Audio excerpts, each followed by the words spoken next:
Ya, assalamualaikum warahmatullahi wabarakatuh. Gimana kabarnya? Sehat semua ya? Ya, kita ketemu lagi lah. Sekarang masih dalam suasana yang sama, kita masih social distancing. Kemudian kita masih di rumah masing-masing. Ada yang mungkin masih di kos dan lain sebagainya. Tapi tetap kita jangan patah semangat untuk belajar, ya, oke? Oke, semoga kalian dalam keadaan sehat semuanya dan keluarga kalian juga sehat. Untuk pada perkuliahan kali ini kita akan melanjutkan bahasan yang kemarin tentang proposal seminar penelitian kita atau proposal penelitian kita. Yang kali ini kita akan mendiskusikan tentang bagaimana menyusun kajian pustaka dan kerangka penelitian. Pada pertemuan sebelumnya, yaitu pertemuan yang ketiga, kita telah membahas kaitannya dengan bagaimana menyusun latar belakang serta kemudian di situ ada penugasan ya kepada kalian untuk di proposalnya supaya bisa memilah mana yang disebut indikator, mana yang disebut dimensi indikator dan lain sebagainya. Tujuannya adalah untuk memastikan bahwa variabel yang kalian ukur itu memang bisa diukur dengan baik dan benar. Nah, kali ini kita akan melihat sebenarnya bagaimana sih menyusun eh, kerangka penelitian atau kerangka teoritis ya di panduan karya ilmiah kita yang terbaru tahun 2018 itu kita mengacu pada kerangka teoritis seperti itu yang diturunkan dari landasan teori yang telah disusun. Tujuannya adalah untuk mengetahui sebenarnya bagaimana sih teori-teori yang kita gunakan dalam penelitian ini menghasilkan sesuatu yang nantinya bisa membantu kita dalam penelitian. Oke, kita ke pengertian dulu. Kajian pustaka ini lazimnya ada pada bab 2 setelah pendahuluan ya. Biasanya sebuah riset itu akan menampilkan kajian pustaka. Ada juga yang menyebut istilahnya dengan landasan teori atau tinjauan pustaka. Ketiga istilahnya sebenarnya sama, yang merujuk pada hal yang sama, yaitu susunan teori, konsep, dan konstruk yang digunakan sebagai penguat dalam pendahuluan dan alat untuk menduga, merumuskan hipotesis dari sebuah penelitian. Sebenarnya sama, jadi jangan dipusingkan. Akan tetapi kita tetap berpedoman pada kaidah selingkung penulisan karya ilmiah kita yang terbaru tentunya tahun 2018. Walaupun di Fakultas Ekonomi acuannya saya rasa masih 2015, tapi nanti kalian coba di saat kalian mengerjakan skripsi nanti, semoga di Fakultas Ekonomi juga sudah ada yang panduan tahun 2020 berarti begitu, sehingga akan lebih operasional. Nah, tujuan dan kegunaan tinjauan pustaka ini akan berbeda pada penelitian dengan pendekatan kualitatif dan penelitian pada pendekatan kuantitatif. Pada penelitian kuantitatif, terutama untuk riset basic atau penelitian dasar, kalian sudah tahu ya penelitian dasar itu yang seperti apa. Saya rasa sudah dijelaskan di metodologi penelitian harusnya. Itu landasan teori atau tinjauan pustaka itu digunakan untuk mengenal dan menyoroti variabel-variabel penting untuk mendokumentasikan penemuan yang signifikan dari penelitian terdahulu yang akan bermanfaat sebagai dasar urutan kerangka teoritis untuk investigasi dan perkembangan hipotesis. Jadi, landasan teori di sini pada penelitian yang sifatnya adalah penelitian kuantitatif, basic research gitu ya, penelitian dasar atau penelitian yang mengklasifikasi teori, teori itu digunakan sebagai payung utama. Makanya dikenal istilah grand theory, yang nantinya dia akan menentukan hubungan antar variabel yang ada di dalamnya. Sehingga ketika variabel yang ada di dalamnya sudah terukur dengan baik, kita dapat mengetahui hubungan-hubungannya dari dasar teori yang ada yang disebut sebagai grand theory itu. Ini akan berbeda ya, banyak dari kita yang kadang-kadang ketika menyusun sebuah penelitian dasarnya bukan pada teori utama atau grand teori yang disusun atau pada konstruk utama yang kita susun, tapi dasarnya adalah hasil yang ada secara empiris. Misalnya oh ada satu kecenderungan, misalnya satu kondisi di mana hasil belajarnya turun, sementara banyak di sekitar situ misalnya siswanya ternyata mengkonsumsi gorengan. Lalu Anda membuat sebuah penelitian, adakah pengaruh misalnya memakan gorengan dengan hasil belajar itu ya. Mungkin secara ukuran jadi signifikan atau bisa berpengaruh, tapi secara teoritis itu tidak ada. Nah, ini perbedaannya dengan penelitian kualitatif. Kalau pada penelitian kualitatif, tujuan telaah pustaka adalah mengumpulkan gagasan awal untuk membangun penyelidikan terhadap objek yang diteliti, atau bisa merupakan, pada landasan teori di penelitian kualitatif ini adalah awal dari mana kita akan membicarakan sebuah objek. Nah, ini nanti yang bagi teman-teman yang mengerjakan penelitian kualitatif, landasan teorinya agak berbeda. Pada penelitian kualitatif, landasan teori digunakan sebagai pijakan awal. Kita mau ngomongin sebuah objek ini dari mana sih, misalnya gitu. Contoh misalnya, kita ingin ngomongin tentang pola pendidikan kewirausahaan di keluarga etnis Arab di kampung Arab di Pekalongan misalnya. Di kampung Arab itu ada di Pekalongan itu ada kampung Arab yang satu jalan itu isinya keluarga Arab semua. Mereka berprofesi sebagai wirausaha sebagian besar.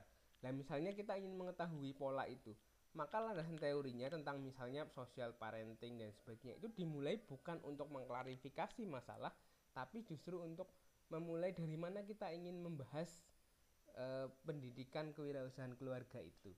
Itu akan berbeda dengan penelitian yang sifatnya adalah kuantitatif dengan bentuk penelitian dasar.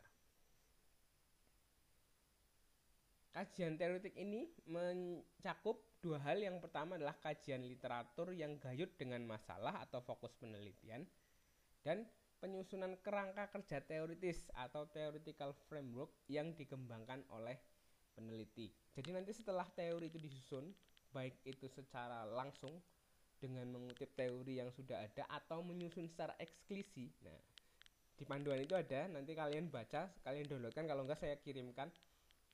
Eksklusi itu seperti apa gitu ya. Itu akan lebih mudahnya ketika kita menyusun juga dalam bentuk kerangka. Itu yang namanya kerangka teoritis atau theoretical framework. Nah, nanti kita bisa membuat itu dari serangkaian penyusunan landasan teori yang telah kita buat. Nah, ini beberapa teknik yang digunakan untuk memilih sumber rujukan untuk membuat sebuah kerangka teoritis yang baik, yang harus diperhatikan. Jadi jangan sampai isi dari bab 2 kalian yang ada landasan teori, kajian teori dan sebagainya itu tidak memiliki kualitas rujukan yang baik. Itu yang tidak diperbolehkan. Artinya harus ada beberapa prinsip ya, ada 7 prinsip yang harus ditaati. Yang pertama adalah ketepatan atau sumber yang kalian kutip itu adalah sumber yang jelas, bukan sumber yang abal-abal. Boleh nggak sih misalnya katakanlah pertanyaan mengutip dari website? Boleh, asal website itu adalah website yang terkonfirmasi, bukan blogspot. Kalau blogspot ada yang boleh, ada yang tidak ya, tapi sebagian besar blogspot itu adalah ya blog, itu bukan merupakan website terkonfirmasi. Itu yang di sini tidak tepat ya, atau tidak adekuasi. Yang kedua adalah kejelasan atau clarity. Mampu memahami masalah atau variabel penelitian. Artinya di dalam rujukan kalian itu ada ukuran-ukuran dari variabelnya. Bukan cuma sebuah misalnya definisi tanpa ukuran yang jelas. Itu tidak boleh. Artinya harus ada satu kesatuan. Ini definisinya seperti apa, kemudian pengukurannya seperti apa, atau secara eksplisit kalian bisa menyusun pengukuran dari definisi yang dibangun. Harus empiris atau alamiah, berkesesuaian dengan temuan lapangan, harus sesuai. Kalian bahas tentang hasil belajar pendidikan pelajaran kewirausahaan ya, konsepsi teorinya dari pendidikan kewirausahaan gitu ya, bukan misalnya konsepsi teori dari kewirausahaan secara umum. Walaupun bisa diturunkan, bisa diproksikan begitu, akan tetapi akan lebih pas ketika itu sama dengan yang kita kaji gitu ya. Ada unsur kemutahiran, datanya up to date ya, jangan kudet.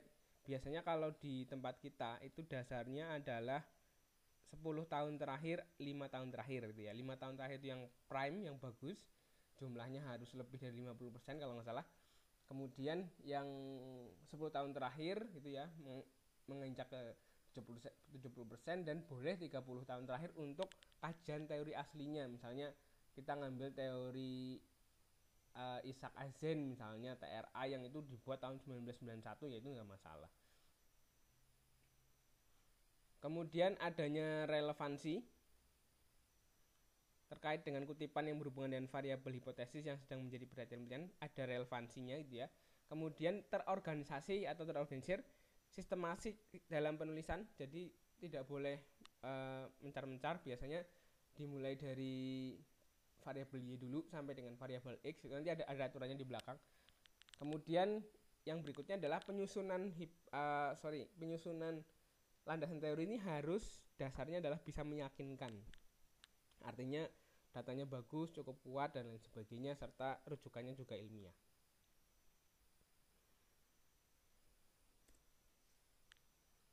Nah, ini hal-hal yang perlu dihindari. Seringkali kajian pustaka hanya memindahkan penjelasan dari sebuah buku atau artikel atau sumber saja tanpa melakukan proses sitasi di dalamnya. Seringkali paragraf yang disusun tidak memiliki konstruksi yang baik, minim sumber rujukan yang digunakan, menggunakan bahan yang tidak up to date, dan adanya bullet and numbering di luar susunan yang ditentukan. Ini yang harus dihindari ketika kalian ingin menyusun sebuah landasan teori gitu ya, atau kajian teoritis. Jangan sampai kalian hanya mengutip saja dari buku, misalnya ada pendapatnya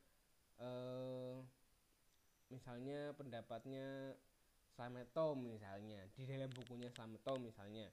Kalian walaupun Slameto juga pendapatnya orang lain gitu ya, tapi kemudian kalian hanya mengutip saja, itu tidak boleh. Artinya kalian menyusunnya secara secara ekskripsi gitu ya. Artinya kalian menyimpulkan dari beberapa kesimpulan-kesimpulan yang ada di sumber yang lain. Atau dalam bahasa kasarnya kalian bisa membahasakan ulang. Hal ini dimaksudkan sebenarnya untuk menghindari juga, karena misalnya kalau ada cek plagiasi, kalau kalian hanya mengutip walaupun itu ada sumbernya dan lain sebagainya, nanti nilai plagiasinya, similarity-nya jadi sangat besar, karena kalian di dalam penelitian kalian hanya mengutip saja dari apa yang ada di tempat lain gitu ya, buku atau apa segalanya. Tapi kalau misalnya kalian membahasakan ulang, kalian menggunakan pendapat-pendapat kalian dari pendapat yang telah ada, itu akan lebih bagus dan akan lebih baik. Dan saya rasa itu justru akan mempersingkat halaman dalam penyusunan bab 2 ini agar tidak terlalu banyak gitu ya. Seringkali banyak sekali skripsi yang tebal-tebal tapi nyatanya substansinya hanya sedikit, itu juga harus diperhatikan. Ini yang ingin saya sampaikan berkaitan dengan landasan teori. Ini strategi penulisannya, tapi saya rasa saya tutup dulu karena biar tidak terlalu banyak nanti videonya. Nanti kita lanjutkan di video yang kedua.